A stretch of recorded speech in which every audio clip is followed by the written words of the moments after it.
பிரான்ஸை கண்டு எங்களுக்கு எந்த பயமும் இல்லை. உலகம் முழுக்க இருக்கிற ஜாம்பவான்கள் மிரண்டு நின்ற ஒரு அணியை பார்த்து 19 வயசு லமைன் ஜமால் சொன்ன வார்த்தை இது. உலகம் முன்ன பார்த்து முடியாதுன்னு சொல்லும் போது உன்னோட திறமை மேல நீ வைக்கிற நம்பிக்கை தான் உன்னை சாம்பியனா மாத்து. சொன்னதை செயல்ல காட்டி பிரான்ஸ 2-0 அப்படின்னு வீழ்த்தி இறுதி போட்டிக்குள்ள கெத்தா நுழைஞ்சிருக்கு ஸ்பெயின். எதிரி எவ்வளவு பெரிய பலசாலின்றது முக்கியம் இல்ல, உன்னோட வியூகம் எவ்வளவு துல்லியமா இருக்குன்றதுதான் முக்கியம்.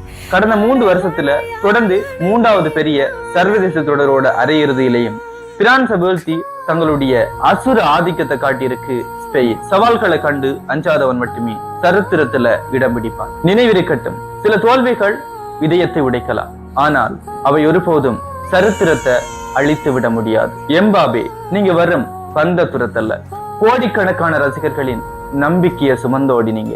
ஒரு தவறு ஆட்டத்தினுடைய போக்க மாற்றிருக்கலாம், ஆனால் பிரான்ஸ் அணியினுடைய கம்பீரம் என்றும் குறையாது. போராடி தோற்பது வீழ்ச்சி அல்ல, அது அடுத்த வெற்றிக்கான அஸ்திவாரம். தோல்வியையே தோல்வி அடைய வைக்க பிரான்ஸ் மீண்டு வரும். வீழ்ந்த வேகத்தை விட நீங்க எழுந்து வர போற வேகம் இன்னும் ஆக்ரோஷமா இருக்கும்.